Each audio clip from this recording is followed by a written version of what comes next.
Hello, everyone, and welcome back to the Cage Conversations podcast. This is a podcast where I yap and play video games for my girlfriend.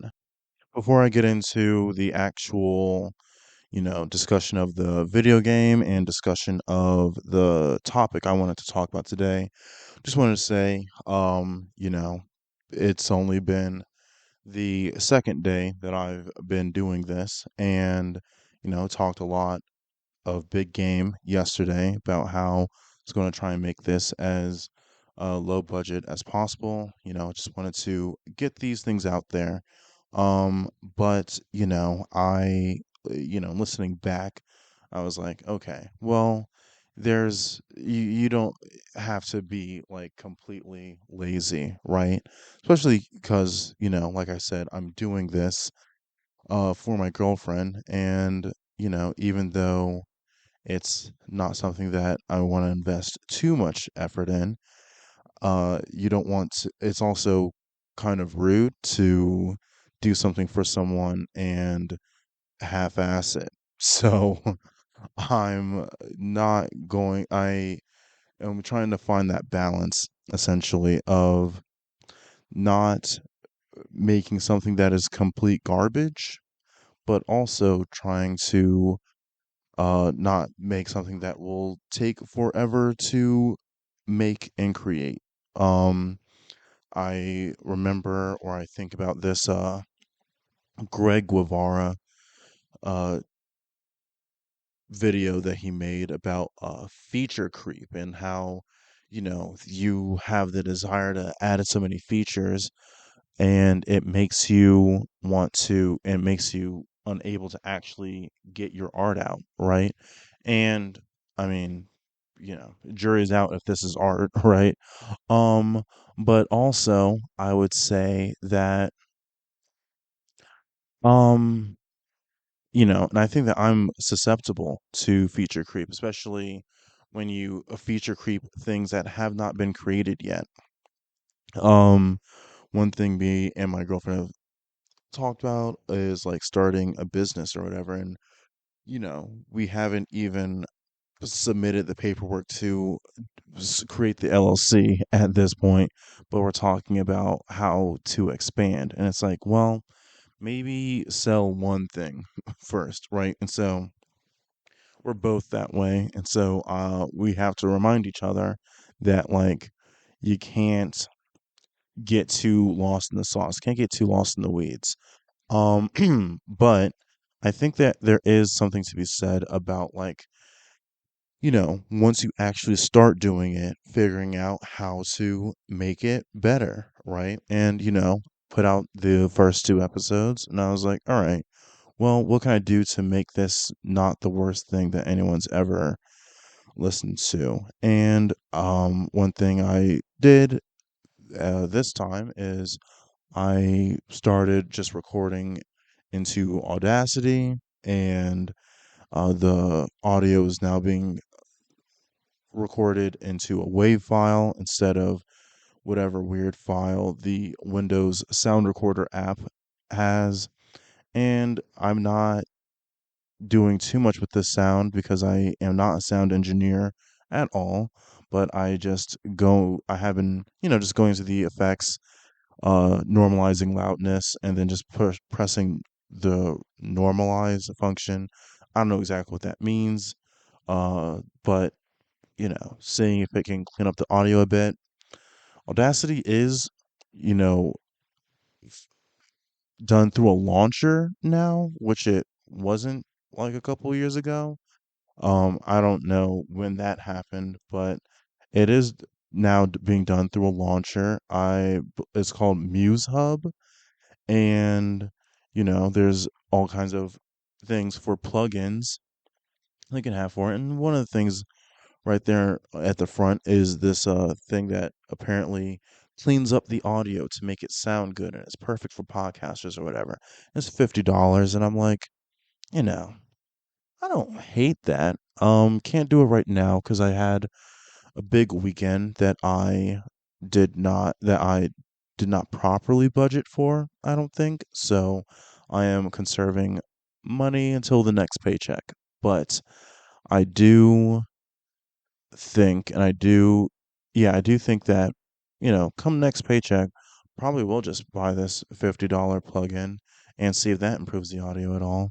Um, like I said, don't want to end up doing too much. I just want to get these things out. My girlfriend says that she wants to have things to listen to while she, you know, does work around the house because she works from home. And so I just want to create as much volume as possible, but I also want to balance my desire for volume with my desire for quality. So, you know, there's that. But yeah, with that said, just want to give an update in case the audio does sound better than the last two videos. Um, that is the reason why. And with that said, we can get into the actual video. So today I'm playing 2XKO. It's a new fighting game that just came out. And it's based off of League of Legends characters. I have never played League of Legends. I've also not seen Arcane. Really, the only context I have for League of Legends is I had this friend who, whenever I would come over to his place, he would like to play like League of Legends music videos because like they're like these animated music videos of like the female characters like singing and dancing or whatnot. So that's the context I have for it. But it's a free to play game and it's a fighting game. I like fighting games, and because it's free, it's very low barrier to entry. So I was like, I'll at least try it out, right? The main gimmick of the game, despite it not just it's that it's a League of Legends fighter, but it's a tag team fighter where you can have multiple people play together, right? And play on a team. So, I definitely want to try out how that necessarily works next time my girlfriend comes over. Just me and her playing this fighting game together. She's not that big into fighting games, and I imagine she wouldn't be that into it just because she's also not that into console gaming as well. Obviously, as stated in previous episodes, I play off of PlayStation, so and fighting games are more mechanically intense, despite what other people might want to lead you to believe. So situation essentially is, we'll see if she likes it, but I at least want to try out the mechanic, right? And she should be coming over probably tonight. So want to see how that goes. But before then I wanted to at least try out the game for myself and overall I liked it. My main issue with the game, I would say, is you know, uh free to play games are tricky because they still need to be monetized. And I really like the Marvel Rivals model. Marvel Rivals, you get the characters for free and the maps, but all the cosmetics, and there are a lot of cosmetics, you have to pay for those. And, I think that's what I was expecting, especially because you could go into practice mode with all the characters, which they should not be locked behind a paywall. Practice mode should not be locked behind a paywall. I do appreciate that. But I did not know that the characters that I was practicing with, that I decided, like, oh, these are the ones I'm going to main and lab and all that kind of stuff, did not know that those were characters I had to pay for and that the characters were $10 each. I think you start out the game with like four characters and there's like 14 starting out, I think, or maybe it's just 12. But you don't get a lot of characters to start out with. And you have to buy the rest. there are paths to earn the rest. But I just that seems like a grind that I don't want to start. So there's that. Additionally, I have the criticism that I have with most fighting games, and it's that there's a lack of first player content, single player content. I'm sorry. It's lack of single player content. I think people get lost in trying to figure out why Super Smash Brothers is so successful as a fighting game franchise. And for me, at least, I think the reason why I like Smash is not just because it's, easy to pick up, but it's also because of all the single player content that is available, right? Well, before I even get into this, let me just say I've only owned Smash 64, Melee, and Brawl. I have not owned any of the other ones because I haven't had a Wii U or a Switch, so I can't say exactly how things have progressed in that realm, in the single player realm for Smash games. But I will say that I loved those games when I had them, and it's because I didn't need to play with others, right? Like I had two younger sisters. I was immensely better than them at video games. It was not fun to play against them, so I played it alone. And, there was in Brawl, there was the story mode, Subspace Emissary, everybody loves. Then there was the classic arcade mode. Every character had one of those. And, I'm not even asking for the uh, you know, intros and outros that Tekken does, right? At the end of every time that you played classic mode, you would get a special trophy. And when you did adventure mode in Melee, you would get a different trophy of that character. Like part of the fun was trying to collect all the trophies and all the collectibles in the game. Um, Brawl made that even better by having like, challenges that you had to do to break those trophies in that trophy display case room. That was always fun when you saw that happen, unlocking music and things like that. And then there was also a situation where you also had missions. I loved playing missions in Smash Melee. I don't know why missions are a thing that we do not have in fighting games anymore. Not just 2XKO has, daily and weekly missions like any other live service game, but those are just, do X amount of things so many times, just like Marvel Rivals, perform 3 air dodges or, do 25,000 damage or things like that. But in terms of like the missions in Melee, it was like, hey, you're a character and you need to fight Big Pikachu and you're at 99% health. You got to do it. It's special fights that you had to complete. That's what I liked, right? And then there's All Star where you once you unlock all the characters, you had to fight all the characters on one health bar to see if you could do it. That was an interesting challenge as well. And then mini games as well. Smash had mini games. I was not a fan of those, but those existed. Somebody must have been a fan of those.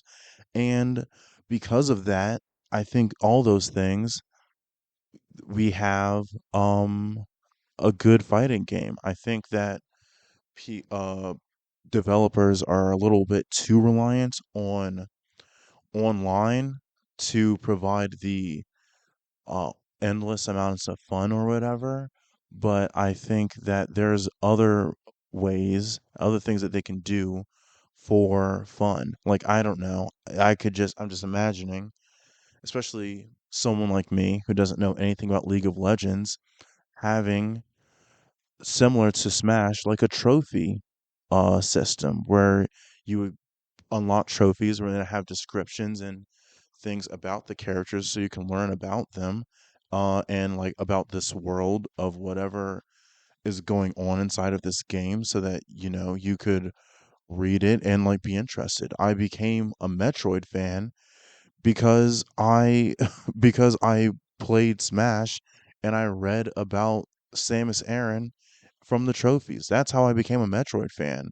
Not because I picked up a game. That's why I picked up a game because of the trophies. Maybe I would be interested in playing League of Legends if I knew who these characters were. I mean, I guess I could watch Arcane if I wanted to know who the characters were as well. There's that. But essentially that's what I'm saying, right? Like I don't see what the purpose, I guess, is of like not doing this. And I mean, I'm not a developer, I can't say, but it doesn't seem like making arcade challenges or making like arcade ladders is that difficult just because like I think if I remember correctly like MK11 like just made a bunch of them and just threw them out there, right? Like there was nothing. It seemed as if at least NetherRealm was just able to throw out arcade towers like it's nothing. Um, and like I said, you don't need to do the whole Tekken intro and outro. Yeah, it's appreciated, but you don't need to do that in order to get people interested in doing the arcade ladders. But then also, like I said, a story mode, missions. I think that's the main thing that I would like. It would be missions.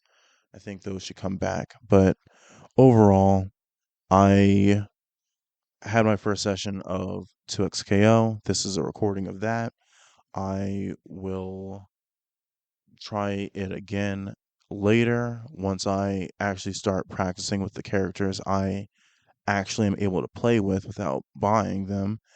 And we'll see. Probably next video it will be of me doing some matches. So yeah. So I was walking around the city today and came to a crosswalk. The vehicle stopped at the stop sign. I across the street, and the as I'm crossing, once I get to the other side, the passenger in the vehicle that was at the stop sign, calls out to me. He's like, "Hey, you dropped something," and I look back behind me, and I don't see anything. And he's like, "You dropped your pocket." Now, before I even get to the rest of the story, I don't think that I fell for it, you know? Somebody saying you dropped your pocket, that's a very classic joke. It's a one of those classic blunders, as they say in The Princess Bride, but I don't think I fell for it because he didn't say you dropped your pocket to make me look. He said I dropped something, and once I was already looking, he said you dropped your pocket. So, I don't think that I fell for it, but maybe the people listening, maybe you all will think that I did fall for it. Um, but he says that, and I'm like, huh, you're funny. And I figured that was going to be the end of that interaction. I was going to keep on walking about my day. And he got really mad. He said like fuck you and like I'll beat your ass and like just a couple things like that. Like he just started just yelling from the car as the driver started driving away. And I was like, I guess I offended that guy by saying that he was funny when he tried to pull a prank on me, I guess. Um and so that leads into what I wanted to talk about today, which is respect. Um so what is respect, right? It's one of those things that we say a lot, but is not, often defined for us. I'm sure there's a Merriam-Webster definition of respect, but I mean, I think the way that most of us think about it and use it, the general parlance, Respect is how you expect someone to treat you, right? It's the realm or the acceptable bounds of behavior that you would accept from a person. Um, and I think that when we talk about respect and that kind of thing, I think it's interesting because, like I said, respect is something that is built off of expectation. And what expectations people have is based on their view of themselves and their view of you, right? So if someone believes that there is a difference in status between you and them, there's going to be a difference in level of respect that they perceive they are owed, right? Mhm. You can see this clearly when you talk about like the military, right? Like you have to show a level of respect to the people that have a higher rank than you. That's just the situation. You are expected to treat them with more deference. And so I think that that is, very interesting when we're talking outside of situations like that. You real quick, you see that with your boss as well, right? Like your boss might tell you to call him Mr. So and so or Miss So and so or something like that. And despite you calling your coworkers by by their first names because there's a level of respect that you're expected to show your boss. Most of the time. Well, I wouldn't say most of the time. Not um not in my current job, I'll say. Um and I don't think that was the case in my previous job as well. Thinking through now if it was true of any of my even more earlier jobs, but that's, neither here nor there.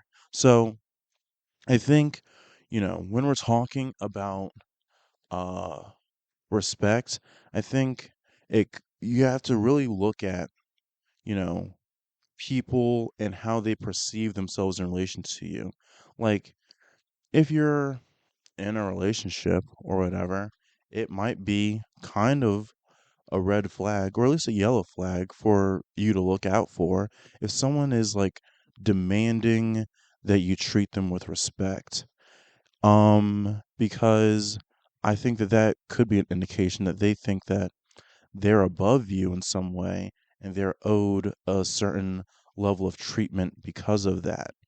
I think there's nothing wrong, obviously, for asking for kindness from your partner. Nothing wrong with asking your partner to treat you how you treat them, any of that kind of stuff, obviously. But when we're talking about someone saying that, like, they're owed a certain amount of respect because of XYZ, because I'm the man or because I'm the breadwinner or anything like that, then you have to look in like, okay, do you think that you're better than me in some way? And if your partner thinks that they're better than you, that is something that you should not that's a relationship you should not be in, I think.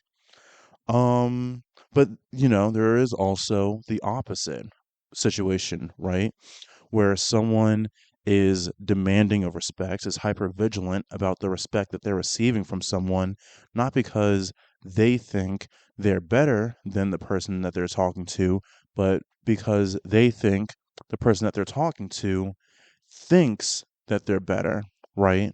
Like, if you're in a situation where you think that someone thinks they're better than you, and you are sensitive to that, you might get upset if they do anything that otherwise would be taken as, fine or normal or anything like that.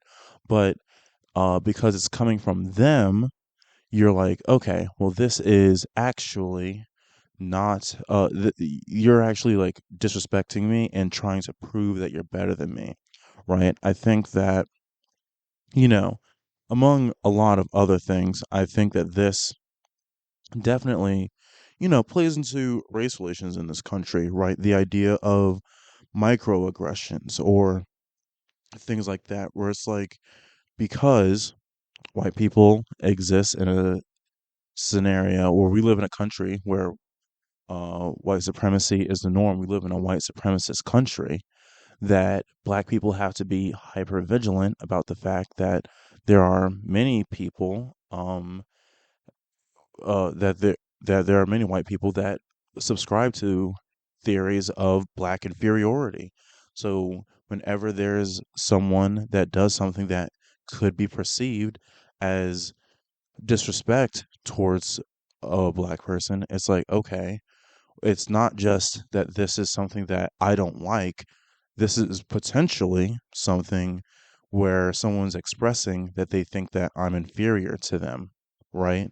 Um, I think that that goes into, people have questions about things like white people um versus black people being able to say the N word and things like that. And it's like, well, at the end of the day, I mean, there's a lot of explanations for why white people saying the N word is not okay, but one of the reasons why is because black people have to be vigilant to make sure that the person saying it doesn't think that black people are inferior, right? And you have a racial slur against black people. It's like, okay, well, we can say it because likelihood of a black person thinking another other black people is inferior much lower than on the other side, right? So that's, I think that definitely plays into it. You have also other situations where,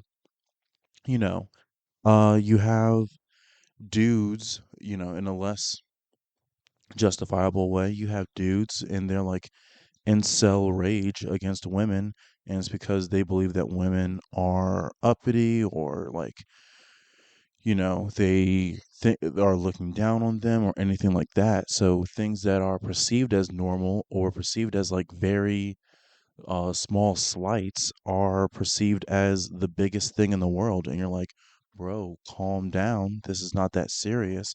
But to them, they're protecting themselves because they think that the woman thinks that they are inferior. This is not me justifying that insane behavior, but it is me like explaining it.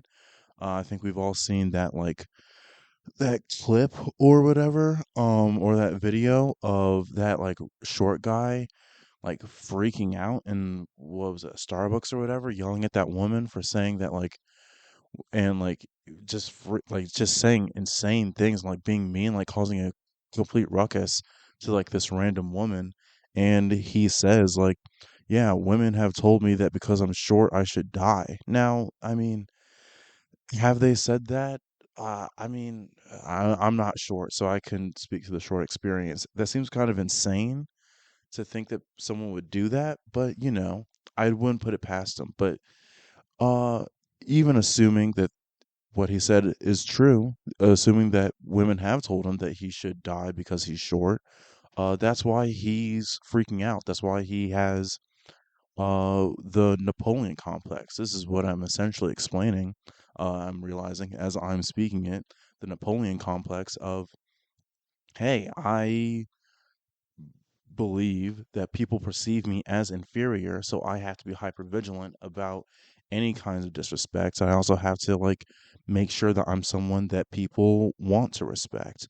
So that's like the situation where we come to aspects of respects and everything like that, right? Like just understanding how people perceive respect. And then tying it back to my story, right? Um, this guy yelling at me, cursing at me, threatening to fight me in the middle of the street. Um, I could say that like it genuinely didn't really bother me. Yeah, I thought about it in terms of, oh, this would be, fun to talk about, fun to uh share on the podcast, but in general, it's like, literally like whatever. The guy looked younger than me. He looked like he did not have as much wealth as me. Looked like he was probably on drugs, and he looked like someone that if he did get out of the car to fight me, I would win. So like, you know, I think there's a situation that in like a I look at that and I'm like, yeah, this guy like like said something mean to me or whatever, said disrespectful things. Like I don't care. And I think that people that are insecure about their perceived view of themselves, they're the ones that care the most about being disrespected. Like I said, with the people that are being hyper vigilant because they think that someone is looking down on them, but also the people that believe that they are above someone else because the people that are above other people realize and they know deep down inside of their hearts that they're not because no one is better than anyone.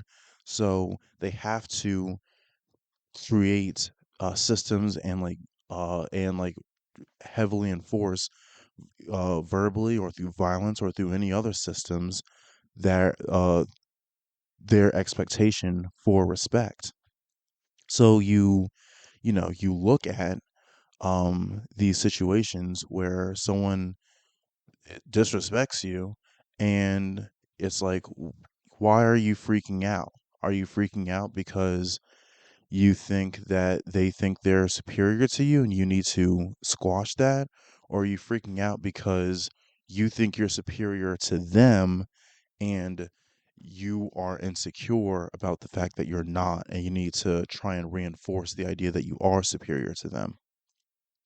I think that goes into a lot of when we talk about like state power, right? I think that the members of the state, the people that we have placed in charge of us, they recognize or they should recognize that their power is borrowed, that it was given to them by the people, and it is power that we can take away at literally any point at time. So, because of that, they have to enforce their power, or they feel they have to enforce their power through disrespecting us and not tolerating disrespect from us.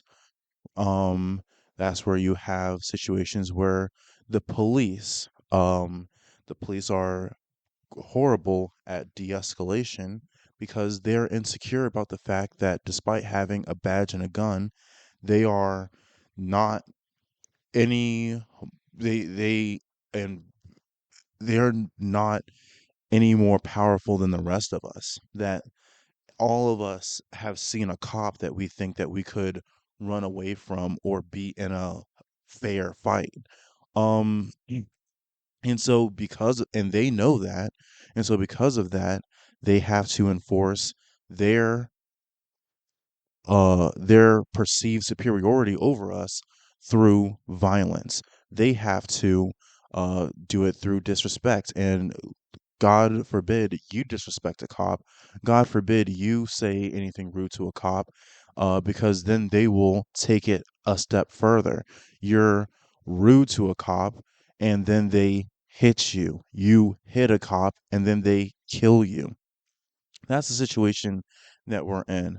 And like, don't get me started on judges, right?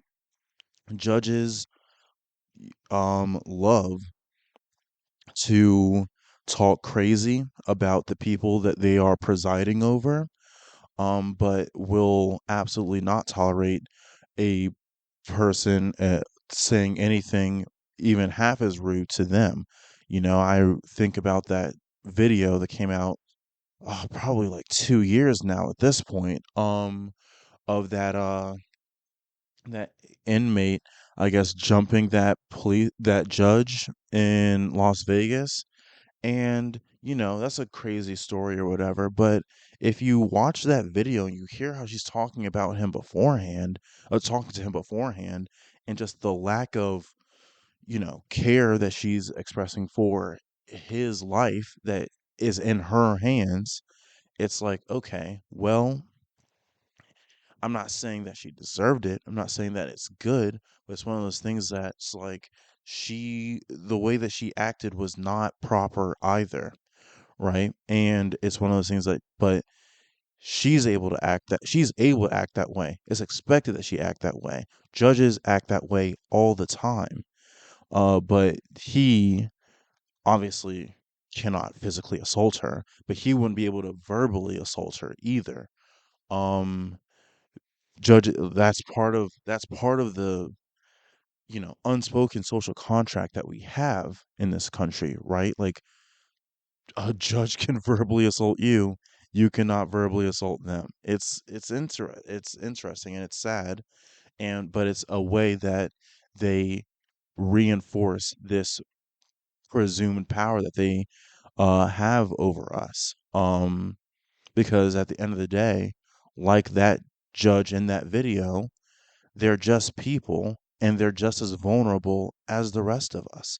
And so they have to reinforce this idea that they have more power, that they are untouchable.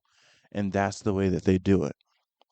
And it's just one of those things that happens all the time, right? I think that uh, a similar thing is, being at least attempted by the conservative party in this country, because